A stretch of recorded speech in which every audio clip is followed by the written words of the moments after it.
When Real Salt Lake was formed in 2005, it was seen as a big risk. Professional soccer had never been successful in Utah. A franchise called the Salt Lake Sting in the small and obscure American Professional Soccer League folded in 1991 after a season and a half of play. And then there were the Utah Golden Spikers of the old American Soccer League. This is a team that I had never heard of. And that's kind of saying something. I mean, I grew up in suburban Salt Lake City and spent quite a bit of time in my youth learning about the history of local sports. There's a strong history of college football in Utah. And actually, soccer also has had a place in the state's history.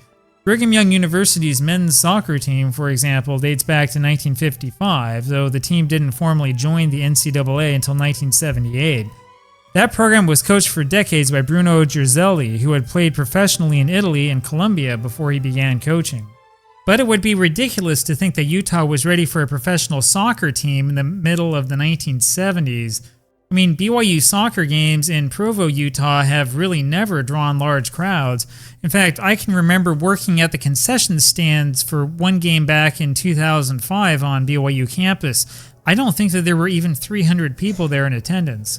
The history of top-level professional sports in Utah really only goes back to the early 1970s. That's when the Utah Stars played in the old American Basketball Association. The Stars were one of the most popular ABA teams. They drew large crowds consistently.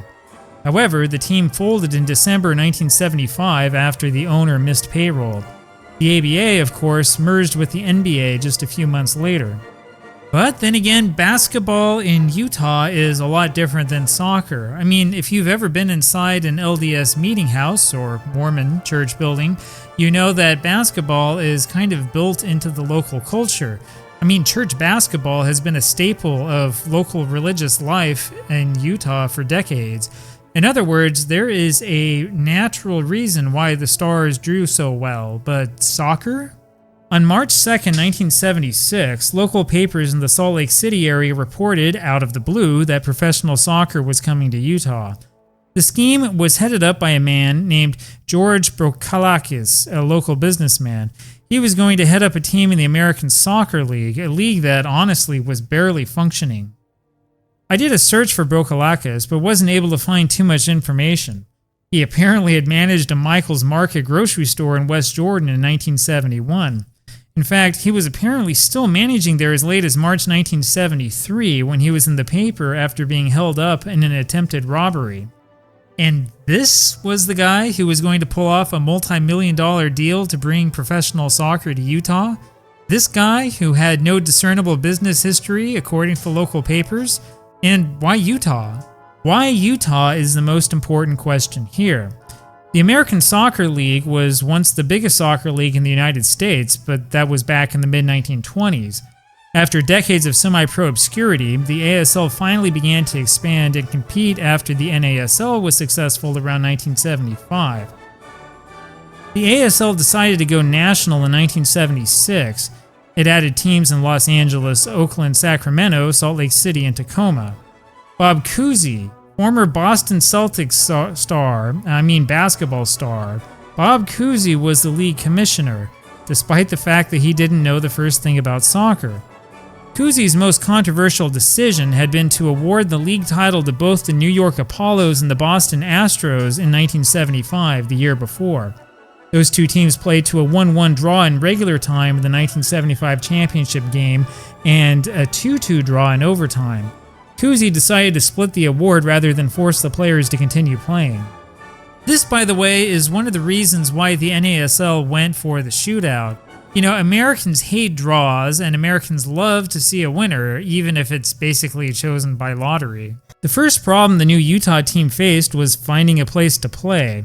There was no suitable soccer stadium in the Salt Lake City area.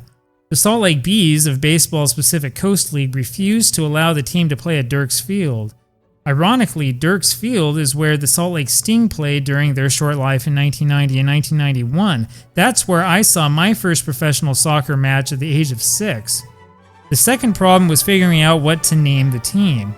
So, team ownership set up a contest asking fans to submit possible team names.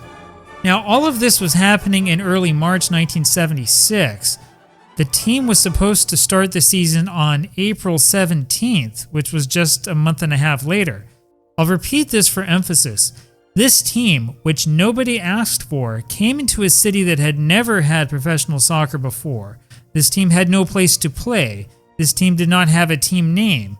This team had no roster. They were going to piece all of this together in a month and a half. It's insanity. The winning name, the Golden Spikers. I'm not making this up. So this was supposed to be named for the Golden Spike National Historic Park, which is up in Box Elder County, Utah. That's where the Central Pacific Railroad lined up with the Union Pacific Railroad back in 1869. The name Golden Spike came because the final spike that linked the tracks together was made of gold. It's an interesting name, of course. It's especially an interesting name to choose when you consider how upset leaders of the Mormon Church were when the railroad came in the 1860s. Team ownership had its eyes on the Utah Fairgrounds for a stadium, specifically the old Fairgrounds Speedway. The Speedway was an old car racetrack. It was in trouble because of city noise ordinances. If you look at this map, you can see why. This thing was smack dab in the center of downtown Salt Lake City. Golden Spikers team ownership started demolition operations around March 31st, hoping to get something slapped together before April 17th, but they were met by a legal injunction. The mess took weeks to sort out in the courts. The team won in the end, but it wasn't in time for the planned start of the season.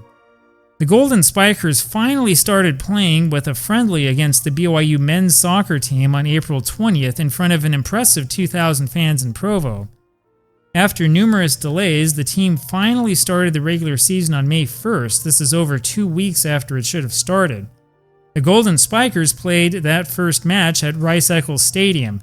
That's a college football stadium on the University of Utah campus. There were 8,000 fans there. It turns out, though, that most of those fans had been given free tickets at the last moment. Ironically, Real Salt Lake's first 3 seasons were also played at Rice-Eccles Stadium. Real Salt Lake's first home friendly in 2005 was against Real Madrid. That drew a lot more than 8,000 fans, and the difference this time was that those fans had to pay to get in. And that alone should make you skeptical of the financial acumen of the Utah Golden Spikers. Things started off pretty poorly, and unfortunately they didn't get any better, ever.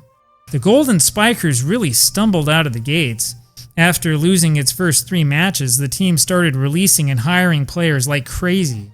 Unfortunately for the locals, it was around this time that the ABA officially merged with the NBA.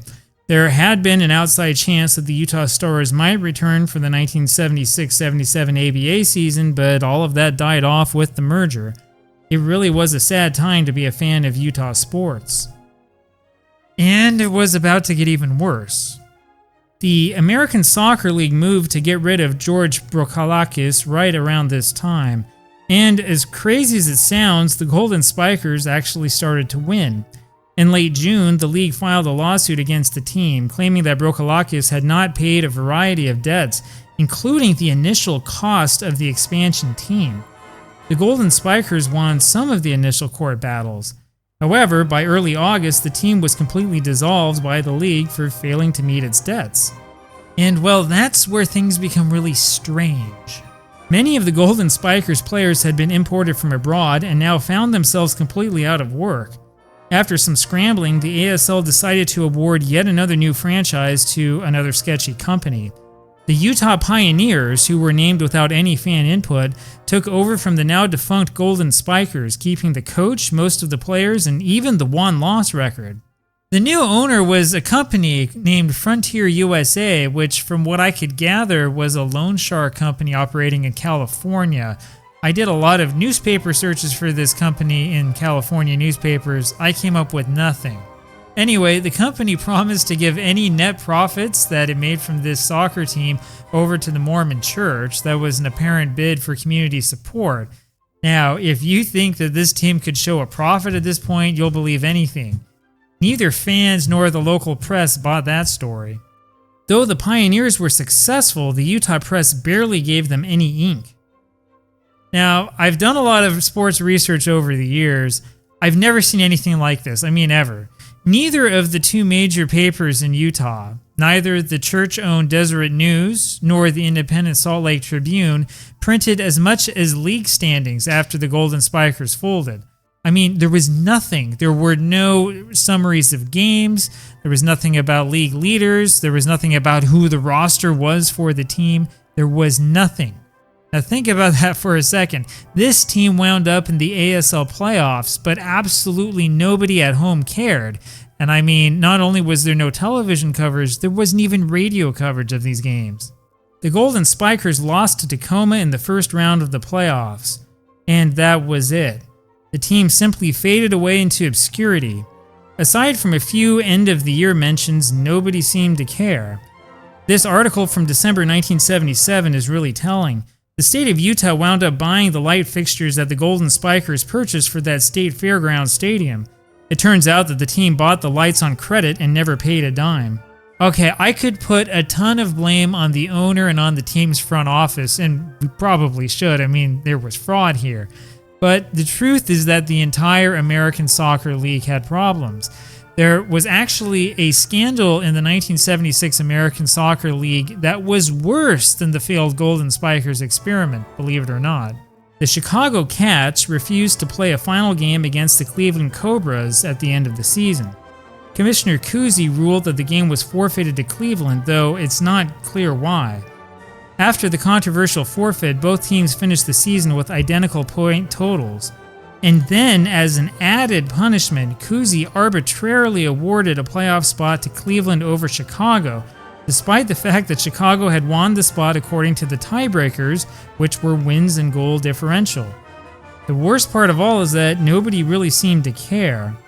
That wasn't technically the end of the ASL. It limped on for a few more years before it finally disappeared in 1983.